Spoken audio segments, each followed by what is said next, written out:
Aduh. Ya, mau gimana Mas Agus? Yang realistis gitu loh Ya. maksudnya gitu loh. Ini semakin menegaskan bahwa di tim 01 tidak memahami tentang konsep pertahanan negara. Jadi kalau kita cerita pertahanan ini, jangan dilihat dari si hard power. Kalau hard power memang mungkin Pak Prabowo hebat, karena dia bekas tentara, gitu loh. Kita bukan itu yang mau kita lihat Indonesia masa depan. Karena hard power itu semua kita udah tahu. Dunia ini kan tidak mau bukan mau mengarahkan kepada untuk peperangan. Berarti dari tim Amin melihat ada persoalan di soft powernya. Iya, justru peran soft power ini yang mau kita bangun di Indonesia sebagai kekuatan diplomasi kita di dunia, di grup global. Ya, baik. Ini yang menurut saya yang akan dibangun oleh Amin, di mana persoalan keadilan, persoalan kesetaraan di antara negara-negara kaya dan miskin, ini yang mau dibangun menjadi sebuah diplomasi yang ingin dibangun oleh Amin. Ya. Itu yang yang sangat memungkinkan Indonesia di sana gitu. Baik. Bukan kita mau gagah-gagahan mau melihat kita punya Berapa angkatan? ini itu senjata. Enggak ada lagi tuh. Sekarang kan kita lihat buktinya. Tapi melihat perang Rusia Ukraina yang tiba-tiba meletus kan suatu ancaman tersendiri juga, Bang. Iya kan itu begini ya bukan berarti kalau misalnya kita bicara soft power lalu hard power nggak penting. Oke, bukan begitu. Ya. Tetapi kita ini apa sih kekuatan kita gitu loh. Ya. Kalau kita cerita soal persenjataan ini nggak kuat kita.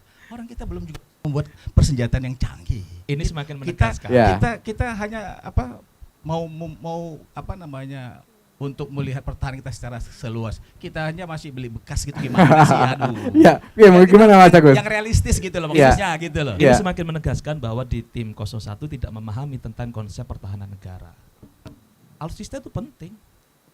Gini, teori sederhananya ya. Ketika ada konflik perang nih terjadi di suatu negara, ketika tidak ada perdamaian, maka yang akan dilakukan adalah bentuk perang baru di tempat yang lain atau ketegangan baru di tempat yang lain.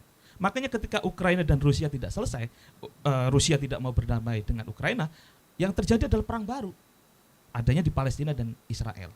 Dan Palestina Israel ini tidak akan selesai. Maka ketika tidak akan selesai, kekhawatiran kita adalah merambat kepada Indo-Pasifik, termasuk di Indonesia. Ini masuknya ke sini.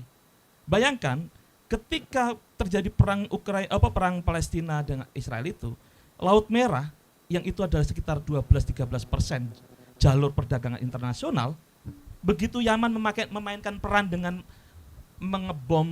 menyerang kapal-kapal yang lewat karena diindikasikan sebagai kapalnya Israel. Chaos itu.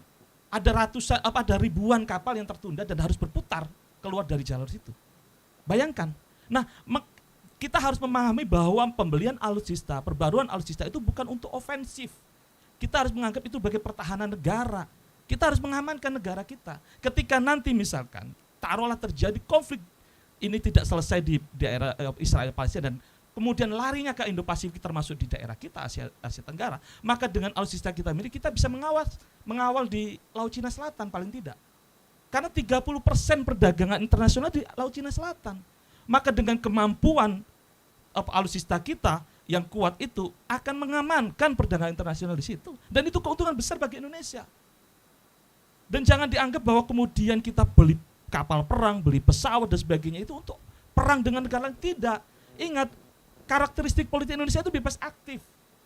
Tapi bebas aktif itu bukan berarti kita kemudian menyerah, membiarkan kita kemudian diobrak-abrik. Begitu saja, enggak. Coba kita lihat sekarang kasus Rohingya. Karakteristik, karena ini makanya ada perubahan, ini harus ada perubahan politik yang besar di Indonesia. Rohingya ini masuk, yang awal oke, clear karena kemanusiaan.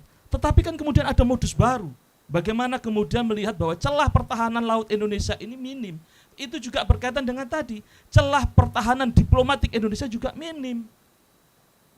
Kita gini aja, realistis saja Mas Agus. Kita di depan mata kita ada Selat Malaka. Kita terlalu jauh kali menceritakan negara-negara lain. Pertama ya, problem di dunia ini adalah soal ketidakadilan. Itu harus kita pahami, ketidakadilan, ketidaksetaraan. Itulah mengakibatkan adanya peperangan di beberapa negara-negara itu. Israel sama Palestina kan soal ketidakadilan. Betul. Soal ketidaksetaraan. Kan di sana yang terjadinya ke sana gitu loh. Nah, kita sekarang ini di depan mata kita ada Selat Malaka. Itu setiap hari 200 kapal yang VLCC yang dia untuk perdagangan minyak dan logistik dan sebagainya. Kita sekarang pertanyaannya berapa yang kita manfaatkan dari sana? Kalau katanya tadi memang kita misalnya katakanlah salah satu jalur yang terpadat kan ini Selat Malaka. Boleh dikatakan Selat Malaka ini ada 50.000 per tahun itu. Nah persoalannya kita berapa yang bisa kita manfaatkan untuk Indonesia. Nah kenapa tadi Amin itu perlunya soft power di dalam diplomasi ke depan? Karena memang persoalan bangsa kita ini akar masalah ketidakadilan. Nah kalau misalnya ketidakadilan ini terus terjadi di berbagai negara, pasti yang namanya perang itu akan terjadi. Yang kuat pasti menekan yang lemah. Nah itu yang tidak diinginkan. Kita ingin bagaimana membangun di seluruh negara-negara ini, bagaimana keadilan bagi setiap bangsa-bangsa itu bisa terwujud. Baik. Dan ini yang menurut saya yang kita miliki gitu loh. Ya. Kenapa kita miliki ini? Karena memang kita kan Indonesia tadi itu salah satunya kita tidak mengeblok kepada negara bebas aktif ya. Ya, itu tadi kan seperti itu. Ya.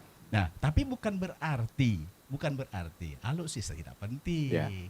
Ya nggak mungkin, masa negara besar begini kita nggak punya alutsista yang baik. Ya. Hanya saja itu kan salah satu urusan untuk internal kita dalam negara kita. Kan itu. Oke. Alutsista itu kan untuk kepentingan dalam negara. Betul. Nah, tapi bagaimana supaya diplomasi kita ini tidak sekedar ya. Kalau misalnya kita kita sudah ikut G20 macam-macam segalanya. Nah, sekarang pengaruh kita gimana di ASEAN? Bagaimana pengaruh kita di G20 tuh? Kan itu yang perlu kita bangun ini, bagaimana semua negara itu melek matanya bahwa sesungguhnya negara ini tidak baik-baik saja. Hubungan antar negara ini tidak baik saja gitu loh. Nah, itu yang perlu kita carikan solusinya, dan di sanalah menurut Amin bahwa kita perlunya membangun soft power itu adalah sebagai salah satu kekuatan yang bisa dibangun oleh negara Indonesia masa depan. Dan itu yang hanya bisa melakukan Anies sama Mohaimin. Ya tentu presiden. Tentu presiden. Iya. Jadi dan itu Amin yang punya konsep gitu loh.